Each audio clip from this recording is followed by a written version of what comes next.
She deserves way more than someone like you. Her mother let out a deep sigh right after I got down on one knee. My girlfriend just laughed lightly and gave a small nod. I replied, "You're completely correct." I closed the ring box, walked out of the restaurant, and had the locks changed that same night. The following morning, she returned to find her belongings packed in boxes on the driveway with a short message attached. Go find someone better. Hey everyone, before we continue with today's story, please take a moment to subscribe to the channel and drop a like if you enjoy these kinds of real-life experiences. Thank you. I used to view my relationship with Chloe as if it were a young business venture. You invest heavily in the beginning, accept early setbacks, put in endless hours just to keep things running, all while holding on to the hope that someday the company will grow, the customers will arrive, and you'll finally see some meaningful return. The return I was chasing wasn't financial. It was simply mutual respect. A genuine team. I was labeled the reliable choice. That's how her mother, Linda, described me during our very first meeting. She didn't lower her voice. She announced it openly while drinking wine I had purchased inside a home where I was covering the monthly mortgage. Chloe requires security, Linda declared, scanning me from head to toe as though I were a second-hand sedan with too many miles. You're very steady, Mark. You're dependable. Every woman wants a secure landing spot after she's finished exploring. Back then I interpreted it as an odd kind of praise.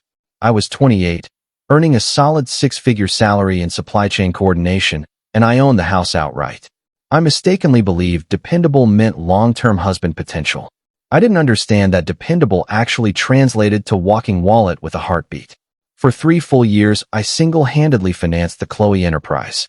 I cleared her $12,000 credit card balance because the stress was supposedly stifling her artistic side.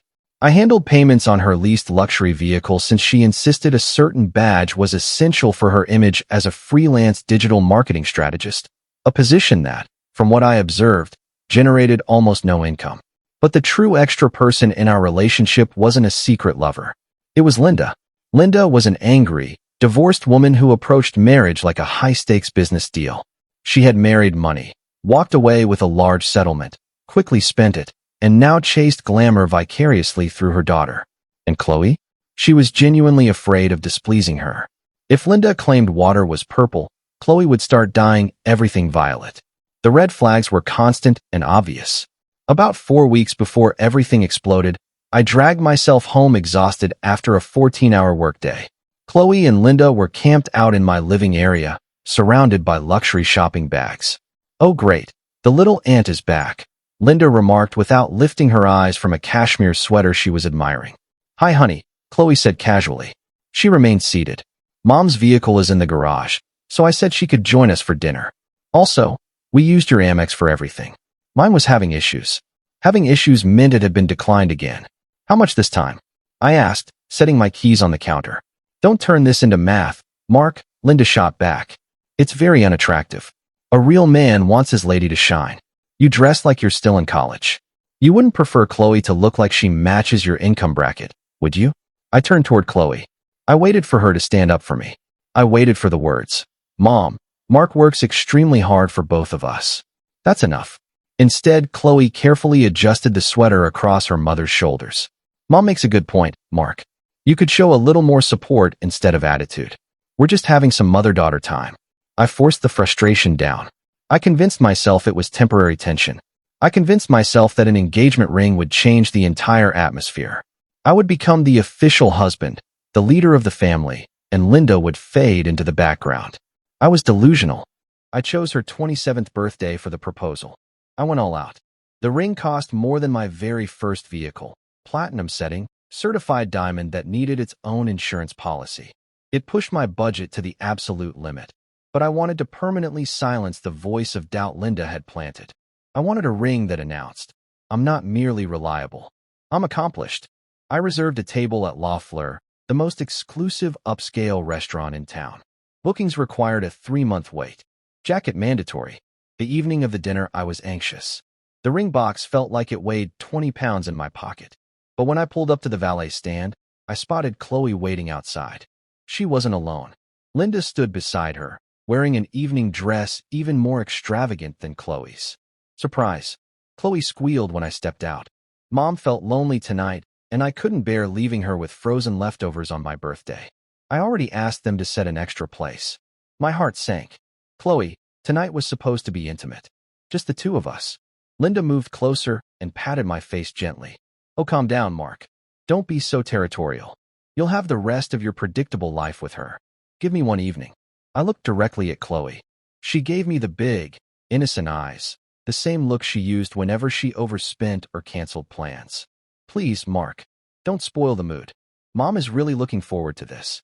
All right, I said. All right. Dinner turned into a nightmare, starting with the first course. Linda criticized the seating arrangement. She rejected a $220 bottle of Bordeaux, claimed it tasted off. It didn't. She controlled every topic, ranting about her ex-husband's current partner, calling her cheap, and explaining how Chloe was meant for extraordinary things. I sat quietly, drinking only sparkling water, listening to them map out a glamorous life that I was financing, yet somehow excluded from emotionally. Then the dessert cart appeared. That was my signal. I had prearranged for champagne to be served. I took a steadying breath. I reached inside my jacket. My fingers trembled just slightly. Chloe, I began. The conversation stopped. Chloe's eyes grew large. She understood. We've shared 3 years together. I continued, throat tight. You mean everything to me. I want us to create a real life together. A serious future. I rose from my chair. I brought out the small velvet case. I lowered myself to one knee on the polished stone floor. The entire dining room hushed. Several nearby tables let out soft gasps. I opened the box. The diamonds sparkled brilliantly under the crystal lights. It was stunning. Chloe, I said, looking straight into her eyes. Will you marry me? For 3 long seconds the room held its breath. Chloe stared at the ring. A smile began to spread across her face. She looked genuinely pleased.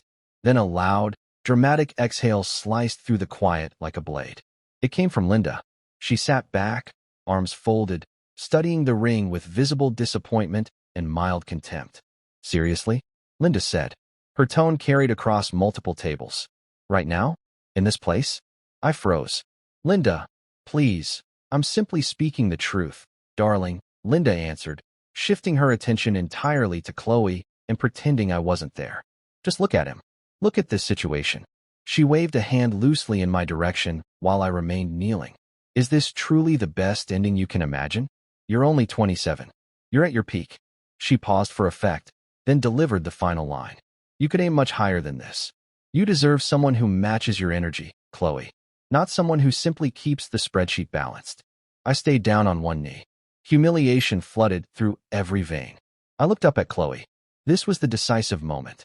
All she needed to do was say, Mom, enough. I love this man. All she needed to do was reach for my hand. Chloe glanced at her mother, then at the ring, then at me, and she let out a little giggle. Not anxious laughter. It was a shared, almost playful giggle. She pressed fingers to her lips, shook her head slightly, then looked back at Linda. Mom, you're terrible, Chloe said, smiling. She didn't accept. She didn't tell her mother to be quiet. She turned toward me, cheeks pink, not from shame on my behalf, but embarrassment because of me. Sweetie, Chloe whispered sharply. Stand up. You're making a scene. Mom has a point. Maybe we're rushing things. We're not really ready for this step yet, right? We should probably discuss your long-term goals first. She looked toward Linda for confirmation. Linda lifted her glass in a subtle cheers. Something deep inside me finally broke. It wasn't explosive. It wasn't dramatic. It was like a thick vault door closing forever with a final, heavy click. The haze lifted. I truly saw them both. I saw the tens of thousands spent, the emotional energy drained, the nonstop disrespect, the reliable backup status. I saw 2 leeches wearing expensive labels, draining someone they secretly despised. I didn't feel heartbreak. I felt weightless. You're absolutely correct, I said. Chloe blinked rapidly. Excuse me? I rose smoothly. I didn't bother dusting my trousers. I snapped the ring box closed with a sharp sound. You're 100% right. Linda, I announced clearly, loud enough for surrounding tables to overhear. She absolutely can aim higher. I returned the box to my pocket. Mark, stop overreacting, Chloe said, rolling her eyes. Sit back down. Let's just get dessert. No, I answered. I believe I'm finished here. I removed my wallet. I placed 4 $20 bills on the table, enough to cover my share of the appetizers and my water. That takes care of my portion, I stated. Enjoy the rest of your birthday, Chloe. I turned and walked toward the exit. Mark. Chloe called after me. It was irritation, not panic. She assumed I was having a temporary meltdown. She assumed I'd be waiting outside in the car, sulking. Just let him leave, Chloe, I heard Linda say as I reached the entrance. He's only trying to guilt trip you. He'll come crawling back by morning. Order the chocolate torte. I stepped into the night air. I didn't immediately go to the valet. I walked half a block, breathing deeply, letting my pulse return to normal. I checked the time. 8:17 p.m. I knew their habits. They would remain. They would order the priciest sweets to spite me. They would drink another bottle of wine to toast their victory. Then they'd likely head to a trendy bar or nightclub to keep gossiping. They wouldn't return until well after midnight. Linda would almost certainly stay over. I had at least 4 hours. I retrieved my car and drove home in complete quiet. I didn't rush. I drove methodically. When I pulled into my driveway, my house, purchased 3 years before Chloe ever existed, I didn't collapse on the sofa in tears. I went directly to the storage area and pulled out several large contractor bags. I began in the master bathroom. Her skincare products, multiple styling tools, makeup scattered across the vanity. Everything went straight into the bag. I didn't sort. I didn't protect breakables. If something shattered, so be it. Next, the bedroom. Her wardrobe. The expensive heels I had purchased. The inspiration board on the wall covered in photos of private jets and beachfront villas, but zero pictures of us together. All of it went into bags. I worked steadily for almost 2 hours, drenched in sweat, powered by icy determination. I carried 12 heavy bags outside and arranged them along the front walkway. Then I went to the spare bedroom. Linda's weekend bag from her most recent visit was still there. I tossed it onto the pile. At 10:40 p.m., I called an emergency locksmith service. I need the locks changed tonight, I explained. Rush job. I'll pay extra. The technician arrived in under half an hour. Solid-looking man named Carlos. He glanced at the mountain of bags, then at me. Rough evening? He asked. The roughest, I replied. Or possibly the most liberating. Still deciding. While he replaced the locks, I sat at the dining table and composed the message. I wrote several versions. I wanted to write a detailed accusation. I wanted to catalog every scent, every insult endured. I wanted to prove exactly how toxic they were. But then I remembered Linda's smug prediction. He's just trying to manipulate you. He'll be begging by tomorrow. Any display of emotion would become ammunition. Rage would be interpreted as obsession. Pain would be labeled weakness. I needed to disappear completely. I took a black marker and a piece of plain cardboard from one of her empty shoe boxes. I wrote 4 simple words. Go find someone better. Carlos completed the job. I handed him $380 cash. You're the homeowner? He asked, giving me the new keys. Only name on the title, I confirmed. She was only a tenant. Smart, Carlos said. He nodded toward the bags. Take care of yourself, man. I attached the note to the middle bag with clear tape. I switched off the outside light, stepped inside, and turned the new deadbolt. The solid click felt more satisfying than the diamond ring ever had. I grabbed a cold drink from the fridge and sat in the dark living room. My phone began lighting up at 11:52 p.m. Chloe. Multiple missed calls. Multiple texts. You're acting like a child. Come get us. Mom's car is still being repaired, and surge pricing is insane. I stared at the screen. The previous version of me would have apologized immediately. The previous version would have driven back, tail between legs, begging to make things right. I blocked her number. Then Linda's. Then her sister's. Then her closest friends. I sat in the newfound quiet of my home. For the first time in 3 years, the atmosphere felt pure. I eventually fell asleep on the couch. I woke around 2:10 a.m. to furious knocking and shouting. The frantic yelling of someone who suddenly discovered the cash machine was permanently offline. Mark, open this damn door. All my things are sitting outside. You have no right. It was Chloe, and in the background Linda's piercing voice. I told you he's unstable. Call the cops. I remained still in the darkness, staring upward, listening to them pound against the thick wood and curse the brand new lock. I didn't respond. I didn't move. Eventually the noise stopped. I heard a car door slam, likely a luxury rideshare, and quiet returned. I closed my eyes and slept deeply. The next morning, I woke to a sunrise that felt clearer and more vivid than any in recent memory. The house was perfectly silent. No morning talk shows blasting. No sarcastic remarks about my breakfast habits. Only tranquility.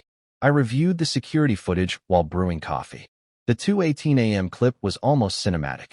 Chloe and Linda standing amid the sea of black bags, caught in the harsh porch light like startled animals. Linda gesturing wildly at the door. Chloe sobbing, not the delicate tears she used for sympathy, but raw, messy crying. They eventually crammed everything into a large SUV rideshare and disappeared. I felt no remorse. It was like I had successfully removed a cancerous growth. I arrived at work early. I informed HR of a change in personal circumstances and removed Chloe from all contact lists. I called the bank and canceled the additional card I had given her, the one usually used for essentials that somehow always meant luxury cosmetics. Around 10:15 a.m., the front desk called my extension. Mark, there's a very emotional woman in reception. She claims she's your fiancé. She doesn't have visitor credentials. I don't have a fiancé, I replied evenly. If she refuses to leave, please contact security. She's crying quite loudly, Mark. She's causing a disturbance. Then she's trespassing. Please handle it. I ended the call. 10 minutes later, I watched through the window as security escorted Chloe out of the building. She wore the same outfit from the previous night. Makeup streaked down her face. She kept scanning the office windows, searching for me. I never looked down.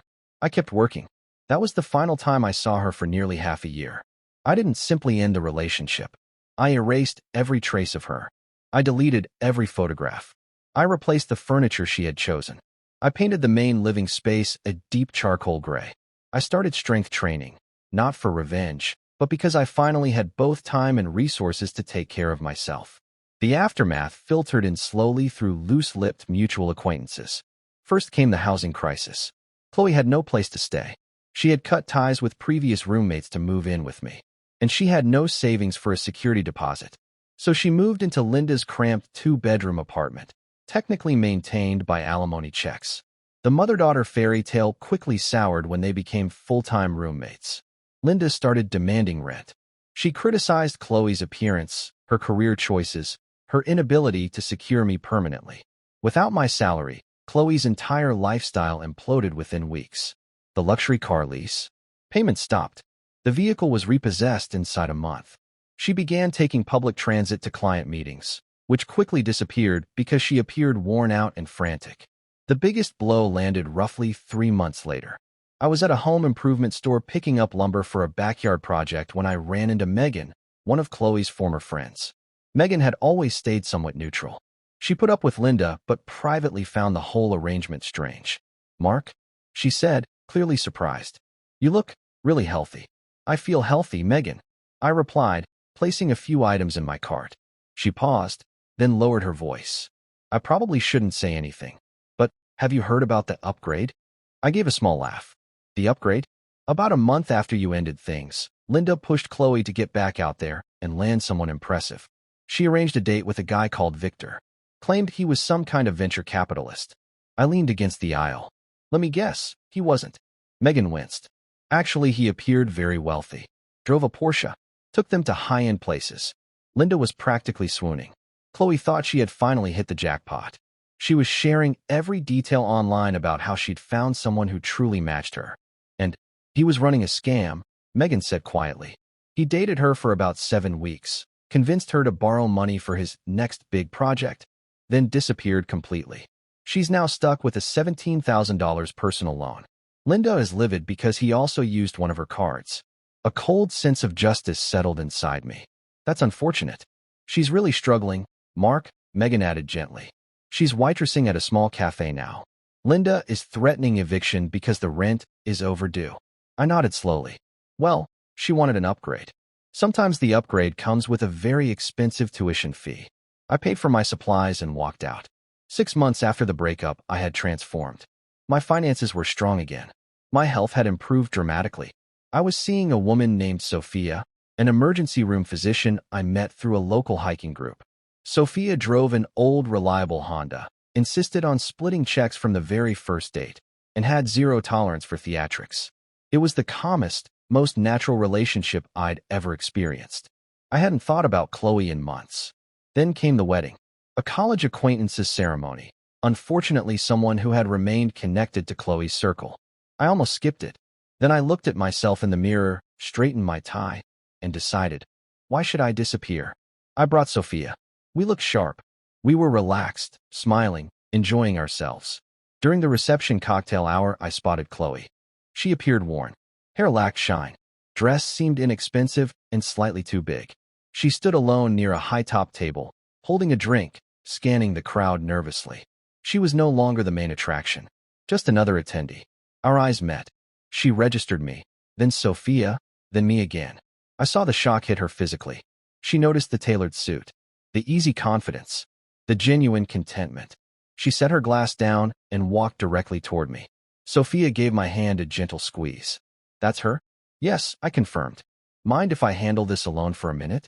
I'll grab fresh drinks, Sophia said, kissing my cheek before stepping away. Pure class. Chloe stopped a couple feet away. Up close, she looked exhausted. Dark circles. Tension in her posture. Mark, she said softly. Her voice cracked slightly. Chloe, I replied. My tone was courteous, distant. You look incredible, she managed. I heard about your promotion. Congratulations. Thank you. She drew a shaky breath. Listen, Mark. I know I ruined everything. I let my mom's opinions poison me. But these past months have been hell. That man, Victor, he destroyed me financially. I'm sleeping on mom's couch. She yells at me constantly. I miss the calm we used to have. I miss feeling protected. You were always my safety net. I didn't value it until it disappeared. Could we maybe grab coffee sometime? Just to talk? I'm really struggling. I studied her carefully. I studied the woman who had laughed while her mother tore me down publicly. I studied the woman who viewed me as a financial safety device instead of a life partner. I felt no rage. I felt no urge to shout or catalog her wrongs. No, I answered simply. She blinked, eyes filling quickly. What? No coffee. No conversation. I glanced at my watch. Chloe, you didn't want protection. You wanted prestige. You placed a wager. You bet you could trade up for someone superior to me. The wager didn't pay off. You don't get to return to the original offer simply because your new investment failed. But I love you, she said, voice breaking louder than necessary. Heads turned. You don't love me, I stated plainly. You love that I covered expenses. You love that I absorbed your mother's hostility so you wouldn't have to. I leaned in just enough to keep my words private but clear. That moment in the restaurant, when you giggled, that was the most authentic thing you ever showed me. You agreed I wasn't enough. I'm simply respecting your decision. I'm allowing you to go pursue better. Please don't disrespect me now by asking to return just because better didn't work out. Mark, I'm begging you. Excuse me, I said. My girlfriend is waiting. I walked past her without another glance. I rejoined Sophia at the bar. She handed me a drink and gave me a questioning look. All good. I glanced back across the room. Chloe remained exactly where I left her, wiping tears, looking diminished and alone. No mother to rescue her. No wealthy boyfriend to save her. She was finally facing reality without a cushion. Yeah, I said, lacing my fingers with Sophia's. Everything is actually perfect. We danced the rest of the evening. I never heard from Chloe again. Last update I received. She relocated to another state to stay with a distant relative after Linda finally evicted her. As for the ring, I returned it the very next business day. The refund became the down payment on an investment condo. It now generates $1,300 monthly positive cash flow. That was the only meaningful return the entire relationship ever produced. And truthfully, it was more than worth it. Thanks for watching. Please subscribe and leave a like if you enjoyed the story. What are your thoughts? Drop them in the comments below.